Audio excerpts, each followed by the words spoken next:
Hi, this is Mariel Bermeo, and today we're going to learn about the recreational problems using math.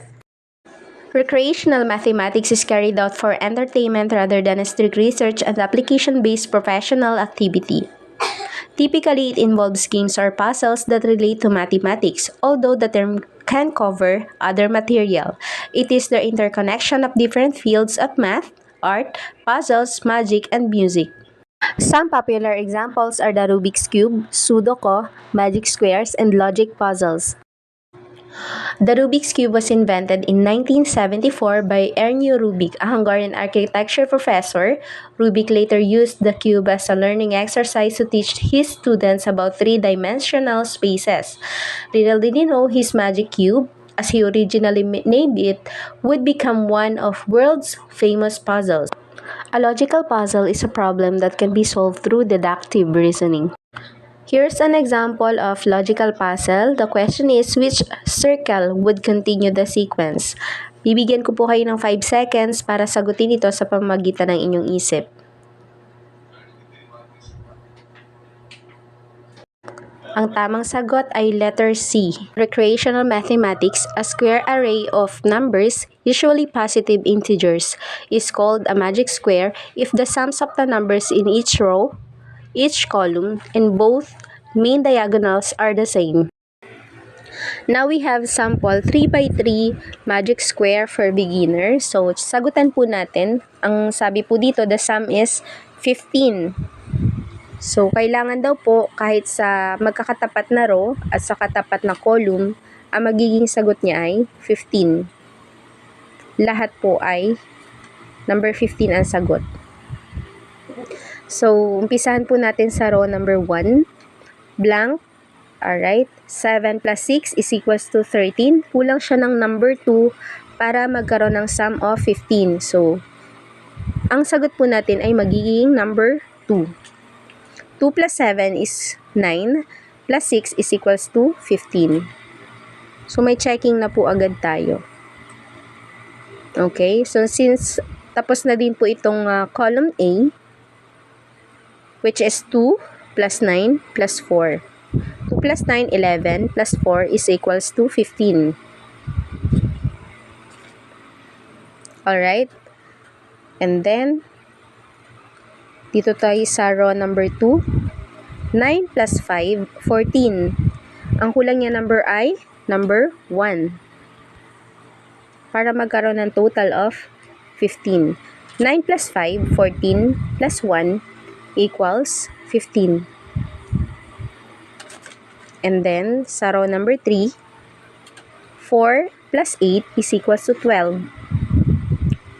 So, kulang siya ng number 3 para magkaroon ng sum of 15. So, ang answer natin sa gitna is 3. 4 plus 3 is 7, plus 8 is equals to 15. Okay, i-check naman po natin pababa. So, ang natitirang walang checking is itong letter column B. 7 plus 5 is 12, plus 3 is equals to 15. And then, 6 plus 1 is 7, plus 8 is equals to 15. At ito din sa paslant, kailangan 15 din yung total. 2 plus 5 is 7, plus 8 is equals to 15. So, tama po ang ating sagot. Dahil ang lahat ng sides ay may total na 15. Sudoku, originally called number place, is a logic-based combinatorial number placement puzzle. In classic Sudoku, the objective is to fill a 9x9 grid with digits so that each column, each row, and each of the 9 3x3 subgrids that compose the grid, also called boxes, blocks, or regions, contains all of the digits from 1 to 9.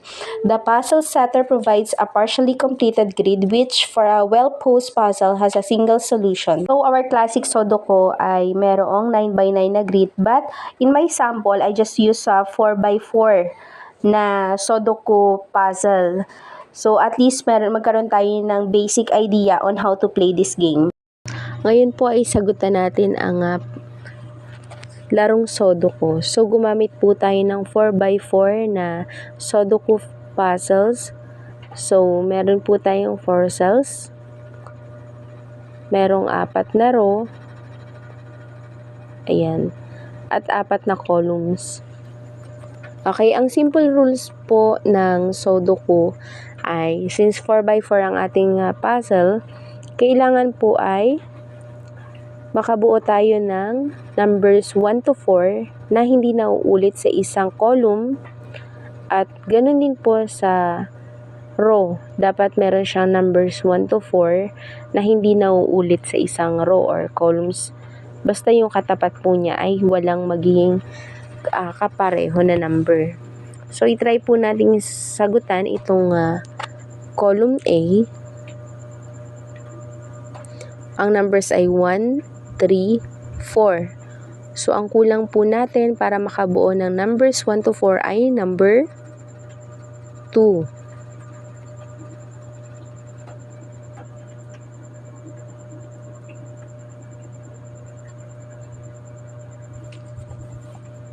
Okay? And then, sagutan po natin itong row number 4. So, check po natin ang numbers 2, blank, 4, at 3. So, para mabuo ang numbers 1 to 4, ang kulang na numbers sa kanya ay number 1. Okay, next. Dito po tayo sa row number 2. Check po natin 3, 4, 1. So, ang kulang na number sa kanya para mabuo yung numbers 1 to 4 ay number 2. At as per checking, itong katapat niya number ay number 3. So, hindi siya katulad. So, pwede nating isagot ang number 2.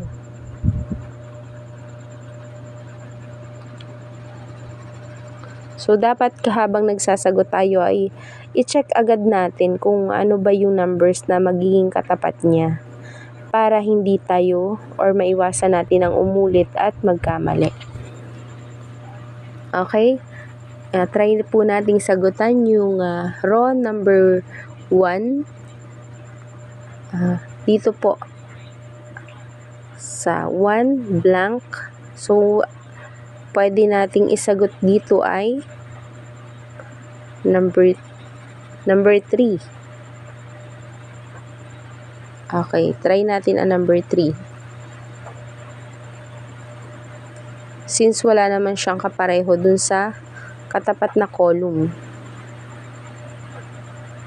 At kung sasagutan natin yung row number 4, ito kung sasagutan natin, hindi rin naman kapareho yung magiging sagot. So, pwede nating isagot ang number 3.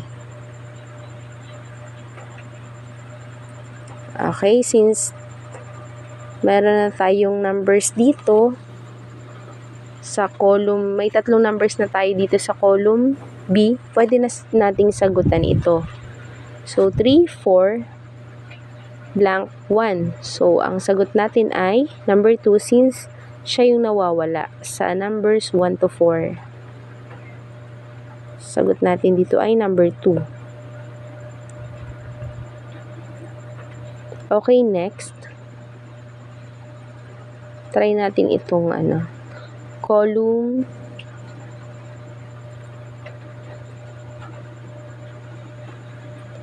Try natin itong row number 1 pa rin.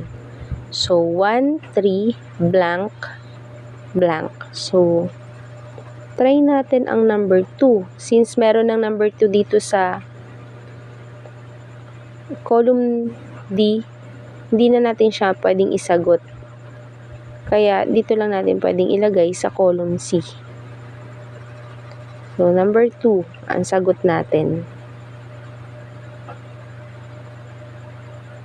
Okay? Dahil meron na tayong 3 number, ang kulang na lang ay number 4. Dahil ang naging sagot natin ay 1, 3, at 2. So, kulang siya ng number 4.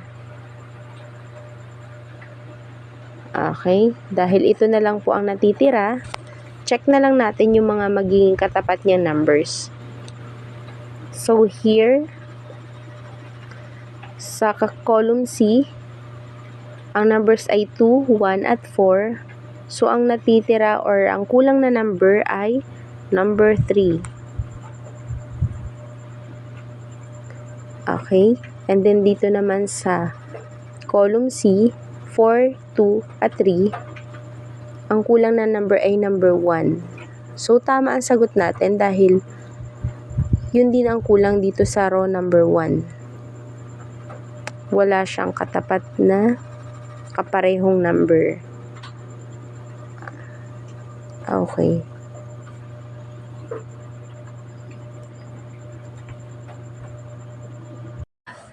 This is the end of my presentation. Again, this is Mariel Bermeo. Thank you for watching.